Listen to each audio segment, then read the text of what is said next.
This episode of Cell and Gene the podcast is brought to you in partnership with Thermo Fisher Scientific. Thermo Fisher's cell therapy processing instruments are designed to help customers transition from process development to commercial manufacturing, utilized as standalone devices or integrated as part of a closed modular process. Thermo Fisher Scientific recommends Gibco CTS DynaSelect Magnetic Separation System, which is a next-gen cell isolation and activation instrument. Gibco CTS Xenon Electroporation System allows customers full control to optimize for a variety of cell types and payloads. And Gibco CTS Rotea Counterflow Centrifugation System is a closed cell processing system supporting a broad range of protocols for cell separation, washing, and concentration. Customers can rely on and streamline their drug development process with Applied Biosystems QualTrack qPCR and dPCR quality control tools for robust and reliable genetic analysis across various phases of drug development, supported by relevant, compliant documentation.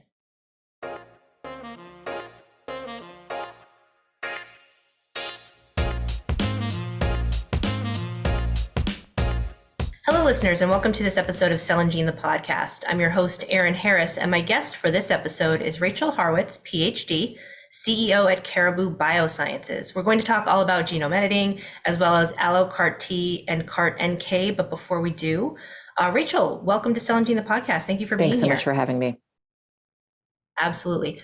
All right, so let's start off by please briefly explain, one, the evolution of Caribou Biosciences, its mission, and then also, your role as CEO and more of what your near-term goals are for the company. Yeah, great questions. Thank you. So Caribou is about to celebrate its 11th birthday. Caribou was spun out of Jennifer Doudna's lab at UC Berkeley. And really in the early days, Caribou was a very different company from who it is today. Today, we're a pretty traditional drug development organization with multiple programs in the clinic and another one headed there soon. But in the early days, we really had an incredibly broad appetite for all the things we thought CRISPR genome editing could and should do. And fundamentally, my founding team and I felt that CRISPR genome editing should transform any market with bio-based products. Now, that's a huge universe, right? That's everything from drug development and basic research to agriculture, industrial biotechnology, and a multitude of other applications. Pretty hard for one tiny company to be and do all of those things at once. And so our way of initially achieving that was to be a pure platform technology company. We explicitly did not develop our own products. And instead, we partnered with companies across these different areas. We had the chance to work with, for example, Novartis for high throughput target identification and validation, with DuPont, who had interests in corn engineering and industrial microbe engineering, and a wide variety of other companies as well.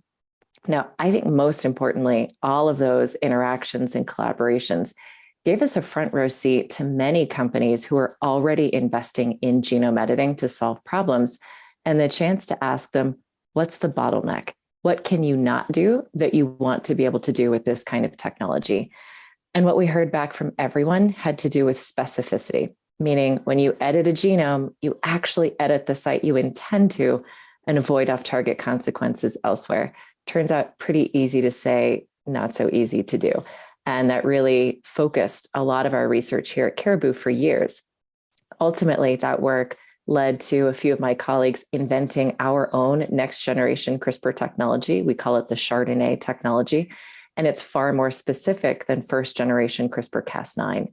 With that in hand, we thought really hard about what Caribou should do with this fantastic version of CRISPR, and felt it was appropriate to really double down and take this technology and try to really uniquely solve problems for patients. And so today, we're a more traditional drug development organization. Our mission is to develop innovative, transformative therapies for patients with devastating diseases through novel genome editing. So as I think about my role as the CEO today, what I do every day has changed a lot over the past 11 years. But fundamentally, my role is to help set strategy, hire a great team, and raise enough money for them to do their work and get out of the way so they can do it. Right now, that work is a lot of continued clinical execution. I'm sure we'll have the chance to talk about it today. We have 2 programs in the clinic, They're both allogeneic CAR Ts. Excited by the data that we shared recently on our lead program. And I think that creates a lot of urgency internally as we figure out how to move these programs forward expeditiously. Great, thank you. That was a really thoughtful explanation of Caribou and your role with the company. And we'll definitely be getting into certainly the trials as well as chRDNA, which you mentioned earlier. But before we do that, I want to talk a little bit about genome editing broadly.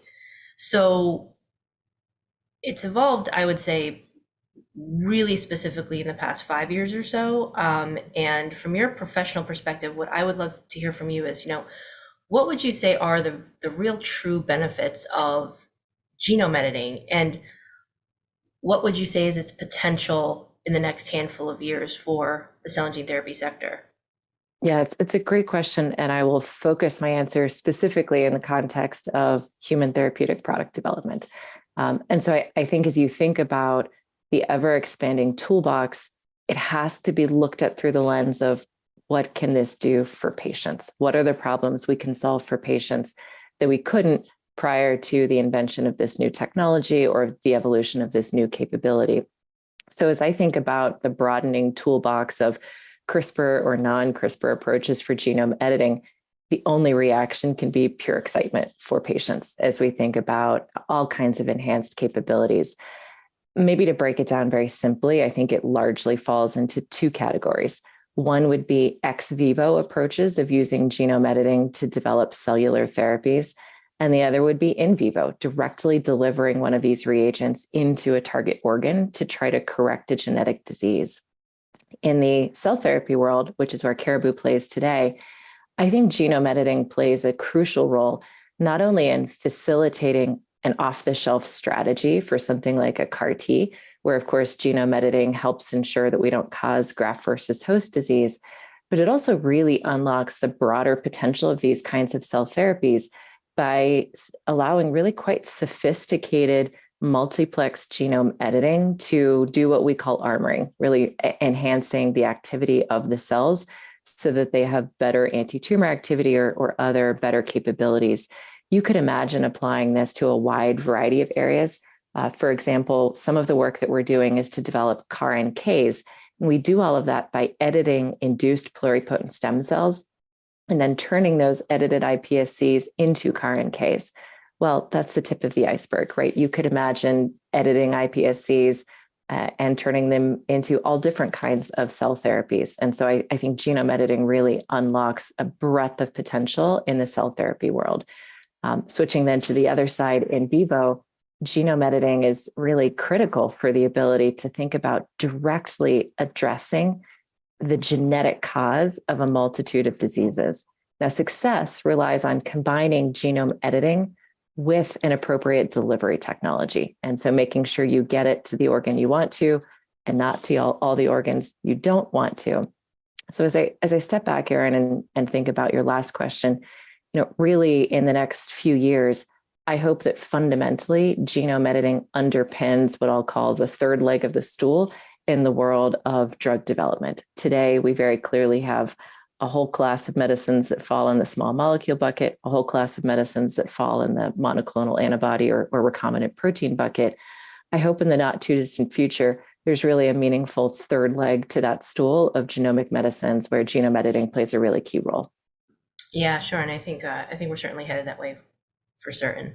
I want to talk more specifically now about Caribou's chRDNA, which we talked about earlier. It's your genome editing technology. So talk us through, what is it and how does it differ from CRISPR-Cas9? Great question. chRDNA is our next generation CRISPR technology, and it is far more specific than first generation CRISPR-Cas9. What we've actually done is invent new guides. As I'm sure you're aware, typically CRISPR enzymes are targeted by all RNA molecules, usually called guide RNAs, to the desired site in the genome. What our team did is instead develop hybrid guides that are part DNA, part RNA. And it turns out the inclusion of DNA dramatically improves the specificity of genome editing. So we initially called these guides CRISPR hybrid RNA DNA. That's a mouthful that no one wants to say twice. So we wrote that out as a little acronym, chRDNA, which we pronounce chRDNA. And that's the technology that underpins our therapeutic pipeline today. We can utilize these guides with multiple different CRISPR enzymes. So our lead program, which we call CB10, it's an off-the-shelf CAR T for non-Hodgkin lymphoma. We manufacture that program using Cas9 combined with chRDNA guides. And then all the other programs we're working on today, we actually use the Cas12a enzyme instead. And that's because we're able to take advantage of the fact that Cas12a is excellent at mediating not only gene deletions, but also gene insertions. And both of those functionalities are really critical as we continue to build out our cell therapy platform. Good. Okay, thanks.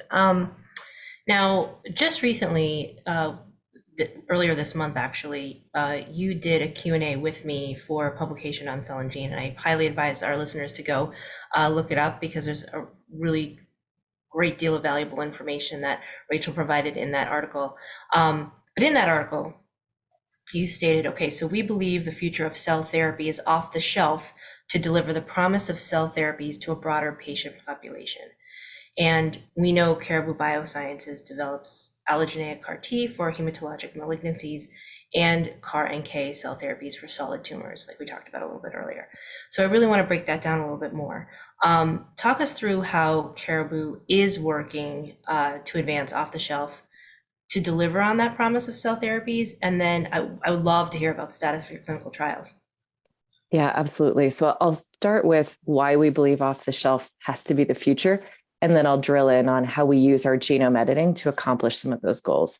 So as I look at the autologous CAR Ts, the patient-specific CAR Ts, for which there are multiple approved products today, they demonstrate the incredible power of the immune system as an anti-cancer agent. And it is so exciting to me to know that there are so many people who are alive and well today because of the incredible activity of CAR Ts that they have received. And yet, as I step back and I look at the tremendous body of work that's been done, these are N of 1 therapies, right? Each and every patient needs their own bespoke manufacturing run. It's starting with their own T cells. So some patients are never even eligible in the first place because they don't have sufficiently healthy material or other caveats and concerns, through to the time associated with getting in a queue, undergoing leukapheresis, probably undergoing bridging therapy to stay healthy enough to receive the product, waiting for the product to be manufactured, and then getting it. And so to our minds, this is an obvious opportunity to take the wins, which is the understanding of how powerful a CAR T can be, and really bring that to the next level and make it off the shelf. That way we're manufacturing based on healthy donor T cells instead of the patient's own T cells. And yet we have to immediately acknowledge the fact that now these are foreign cells, they're foreign to the patient's immune system, and they're going to be rapidly rejected as a result. And so we believe we have to use our genome editing in one or a multitude of ways to really enhance the activity of these cells so that we can capture sufficient anti-tumor activity to really deliver the right kind of anti-cancer approach for these patients. So we think there are a few different ways to go about this. Our lead program, CB10, which as I mentioned is in an ongoing phase 1 trial for non-Hodgkin lymphoma, utilizes the knockout of PD-1. PD-1 will obviously be quite familiar to this audience. What we've done is really genetically take the brakes off the CAR T cells themselves. And our goal is to prevent premature CAR T exhaustion. We know these cells are going to be rejected fairly rapidly. The PK data that we've shared to date demonstrates that within about a month of dosing, the cells are largely undetectable in the peripheral blood. And so the goal is during that window of time while they're present to ensure that they pack as much of an anti-tumor punch as possible.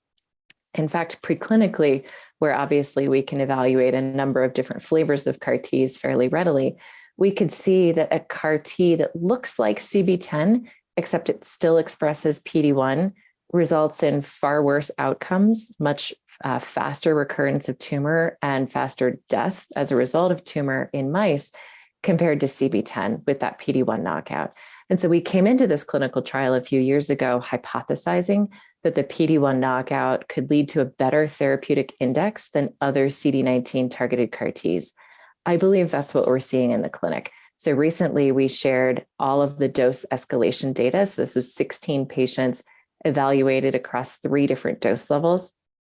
One of the things that I thought was so remarkable is the fraction of patients in the first cohort who responded. In fact, the fraction who had complete responses were 100%. And that's obviously quite unusual in an early phase 1 trial for a new cell therapy. You expect that low starting dose to be subtherapeutic. And yet it appears that the PD-1 knockout is really enhancing the anti-tumor activity. Zooming out, as we look across that data set, 44% of those patients achieved a complete response that lasted for at least 6 months, if not longer, which is incredibly exciting to see. And is, I think, a key benchmark as we compare and contrast against the autologous CAR-Ts.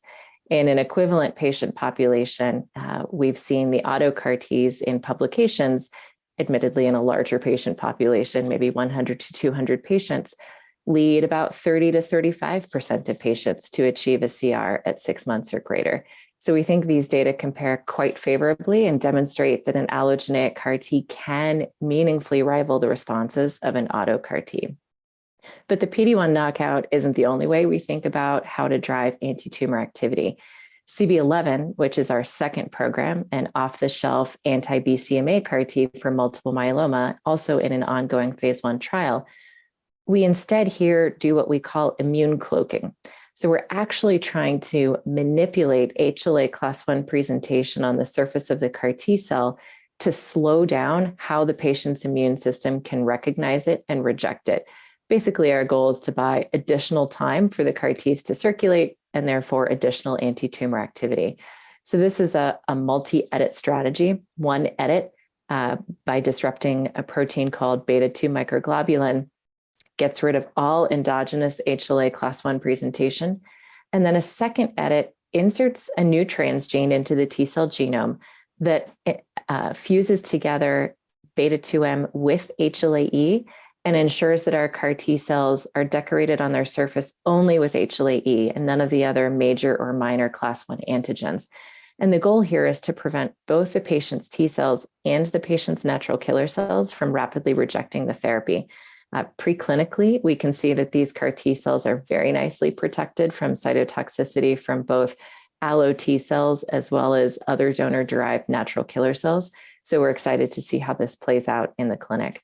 And then I'll just quickly highlight, you don't have to do these separately necessarily. They could be additive. And in fact, CB12, which is our third program, an allogeneic CAR-T for AML on track for an IND filing in the second half of this year, benefits from both of these together, both the PD-1 knockout and the immune cloaking strategy together. That's incredible. Such amazing work being done. And I'm hoping that, later this year or perhaps even early next, we can reconvene to talk about how that particular trial has progressed and deliver the data then. That would be great. That would be great. I just want to talk a little bit about what does the rest of 2023 and then 2024, or basically the foreseeable future, look like for Caribou Biosciences, excuse me. Yeah, continued execution. So for the remainder of this year, we've got a few key milestones. CB10, as we discussed, we just disclosed the dose escalation data. Our next data update, which will be our first look at dose expansion data, will come in the first half of next year. But between now and then, we intend to approach the FDA to engage in a discussion on a potential pivotal path for this program. This program benefits from RMAT, which gives us the chance to engage more proactively and more regularly with the FDA. And I'll highlight that already those engagements have helped us really accelerate the development of CB10. All of our dose escalation work was done in third line or later patients, as you might expect for this kind of trial. And because of the very promising initial data, we got excited about the potential to jump straight into second line patients. And as we think about the broader competitive landscape, both the unmet medical need and the evolving commercial landscape, we know the opportunity as really CAR Ts in the auto setting have blazed the path, is moving into the second line. And so our objective is to get there as fast as possible. And the FDA actually greenlit our ability to do all of our dose expansion work today in second line patients. So right now we are actively enrolling second line large B-cell lymphoma patients in our dose expansion. We're evaluating 2 different doses with the goal of then using all of those data to narrow our focus to 1 as the recommended phase 2 dose. So later this year, we'd like to approach the FDA to engage in a discussion about a potential pivotal path directly into the second line. And I hope by the end of this year, we'll be in a position to share some of that feedback. Now, thinking about CB11, we dosed our first patient in what we call the camouflage trial towards the end of Q1 this year. We haven't yet guided to the exact timeline for the first data update, and that's simply because it will be data-driven. As we continue to collect data, we want to be in a place where we feel like we understand enough, not only about safety, but also initial activity to feel that we have a sufficiently meaty data set to find the right venue to share that information publicly. And then CB12, we are on track for an IND submission by the end of this year. So as I pick up my head and look forward, Erin, quite a lot of exciting work as we think about these 3 programs in the clinic, enrolling patients and really understanding the safety and the activity of these programs. Okay, great. Well, I mean, that settles it. You certainly have to come back in perhaps the start of next year to update us on how well those 3 programs are doing. That's fantastic. I'd love that. Thank you. Good. All right, so we've reached the formal end of our discussion here. And as Cell and Gene, the podcast listeners may know, at the end of every episode, I like to talk to my guests about who they are when they're not developing life-saving therapies. So my question for you is, and you're in the Berkeley area, right? The Bay Area, that's right. So what are some of your favorite summertime activities to do in the Bay Area? Being outdoors. I absolutely love that the weather in the Bay Area facilitates being outdoors 24/7 if you want. It's a wonderful place to get to go hiking or running. Personally, I really love long distance running. And so it's a great opportunity for me, whether it's on the road or on trails, to get to know new parts of the Bay Area. And now these days, I throw my daughter, who's about to be 11 months old, into the jogging stroller, and she comes exploring with me, and it's a ton of fun. Oh, that's great. And a great way to introduce all of those great outdoor activities to your daughter. And we wish her a happy first birthday. It looks like it's coming up. Thank you. Yes. Oh, that's awesome. All right, listeners, that's it for this episode featuring Caribou Biosciences' Rachel Haurwitz. Thanks, Rachel, so much for your time and the incredible insight you shared with us today. This was great. Thank you, Erin. Really appreciate the opportunity. Absolutely. And listeners, visit us at cellandgene.com, subscribe to our newsletter, and be sure to subscribe to this podcast. And we'll talk to you soon.